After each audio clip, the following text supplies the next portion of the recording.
highest organizations. We're not doing that again.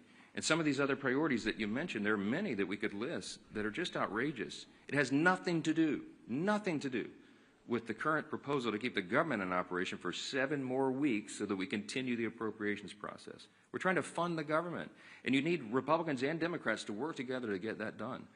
With regard to whether the furloughed civilian employees of the federal government will receive back pay, it is true that in previous shutdowns, many or most of them have been paid for the time that they were furloughed.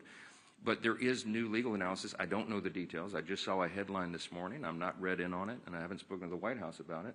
But there are some legal analysts who are saying that that may not be appropriate or necessary in terms of the law requiring that back pay be provided. So I'm sure that'll be there will be a lot of discussion about that. But there are legal analysts who think that that is not something that government should do. That, if that is true, that should turn up the urgency and the necessity of the Democrats doing the right thing here. Even more pain, more than I just listed for more people. So we got to figure it out. Back row, yes, sir. Speaker, you've spoken repeatedly since the shutdown began about the impact on FEMA, the National Flood Insurance Program. Talk about how you're from a hurricane state. If this is a priority for you, why not bring the House back and vote on a reauthorization for NFIP or for WIC or troops pay or all those things for that matter? Well, there's a lot of issues that we need to address, and we work on flood insurance, the flood insurance program all the time, those of us in hurricane states. But the work of the House has been done, and we have to get the Senate to reopen the government so that we can come back and handle all of these very important end-of-the-year issues. There's a lot of things on the table. FEMA has sufficient resources right now to do that. We do have to extend the flood insurance program, annually, effectively, to make sure that it's there. But we'll do that. We'll do it in due course. There's a lot of end-of-year issues that are being conflated with this very simple issue of keeping the government open. And that is the first and most immediate priority, and we must use every leverage point we have to force the Democrats to do that. And that's why we're handling the schedule the way we are. Yes, sir. Yeah. Thanks, sir.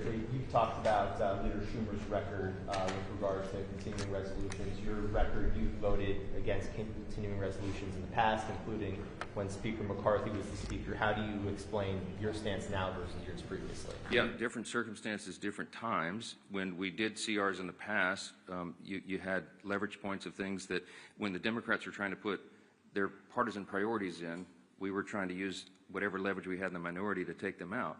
Very important distinction right now. We did not put in Republican priorities in the clean CR. I could have put some of our priorities or poison pills or things that Democrats had done in the past to us. We didn't.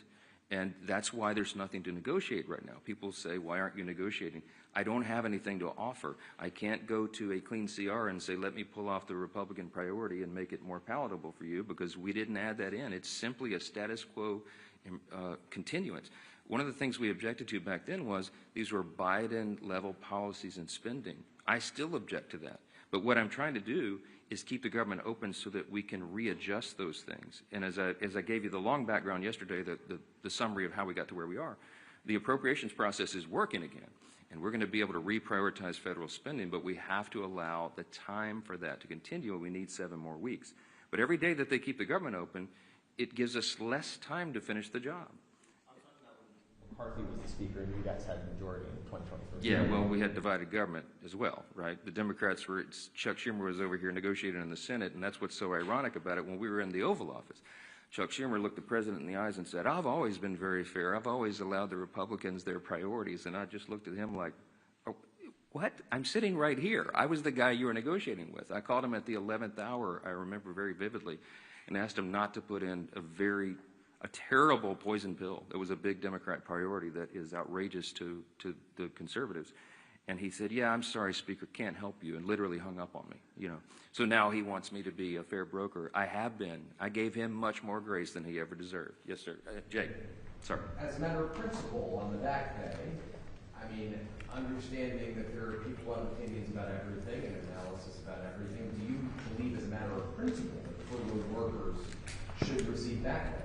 Yeah, I hope that the furloughed workers receive back pay, of course. We have some extraordinary Americans who serve the federal government, and they serve valiantly, and they work hard, and they serve in these various agencies doing really important work. I can tell you the president believes that as well. He and I have talked about this personally. He doesn't want people to go without pay, and that's why he pleaded with Chuck Schumer to do the right thing and vote to keep the government open. We don't want this to happen. The key point, the important point to remember here is this can stop right now. They'll get another opportunity to change course and open the government. And then we'll have all these policy debates, as we always do. This, again, is a deliberative body. We've got 535 individuals serving here between the Senate and the House. We've got to have the time to do all the deliberation, but you got to have the lights on to do it, and that's the whole point. Yes, sir. Some of your own members have expressed concern about the expiration of the ACA tax credits. Marjorie Taylor Greene has been the latest one. There are concerns that when they expire, premiums for millions of Americans would skyrocket. Why not begin negotiations on that issue right now? Because the government is closed, and as I mentioned, that's a December 31 issue. There are lots of conversations and deliberations and discussions right now, even bipartisan amongst members, about necessary changes that would have to be made, pretty dramatic changes, to even have that considered on the floor. But look, I'm not going to forecast the outcome of that. The whole point is you keep the government open, and then we have those discussions. We were always planning to have those discussions in the month of October. That's how the process works. And this is a very complicated issue. It's not a simple one. And you have, as I mentioned, there's probably 400 different ideas on the table of how to modify, change, or improve that if it is indeed going to be extended. And there's lots of concern all the way around. But there's no way that if four of us can go in a room and just snap our fingers and say, oh, here's the solution, let's get it done. We haven't had time to do that. And so we will, but we have to get the lights back on and get everybody here working again in their committees, through their processes, and on the floor in order to have fruitful conversations about that. So we'll hope that we'll do it. Yes, sir. Congresswoman Greene specifically said that Republicans do not have a plan to deal with health care. Congresswoman Greene does not serve on the committees of jurisdiction that deal with those specialized issues, and she's probably not read in on some of that because they've still been sort of in their silos of the people who specialize in those issues.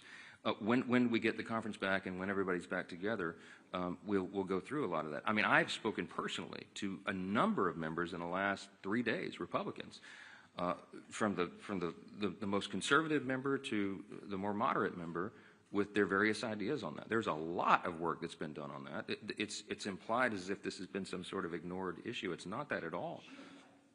Okay, but everybody's entitled to their opinion. I mean, not everyone knows everything. Congress is a very complex organization, operation, institution with lots of things going on and lots of different areas of committees of jurisdiction. And no one member has read in on everything that happens because that would be an impossible amount of information. Yeah, let me go front. Yes, sir. President Trump yesterday expressed a willingness to work with Democrats on the health care issue. You say that's not going to happen so long as the government is shut down. Does that change your calculus that the president says that he wants to see some kind of a negotiation or discussion on this, even if the government is shut down? Yeah, I don't know if you saw his truth after that was reported, but he made very clear that, yes, he's happy to sit down and talk with Democrats about health care or anything as soon as they reopen the government. And we are 100% consistent and united on that. I spoke to the president at length yesterday about that very thing. And yes, he wants to solve problems. The president is a deal maker. He likes to figure these things out and works towards solutions, and that's why he's a bold, strong leader that America needs right now. I'm excited to work with him on that. I have the exact same opinion and position. But again, none of this can happen until the Democrats stop inflicting pain on the American people and turn the lights back on in Congress and get everybody back to work. I certainly pray and hope that they will do that and they don't drag this on for political purposes. Thank you all so much. Mr. Speaker, when will you swear in Ms. Grijalva?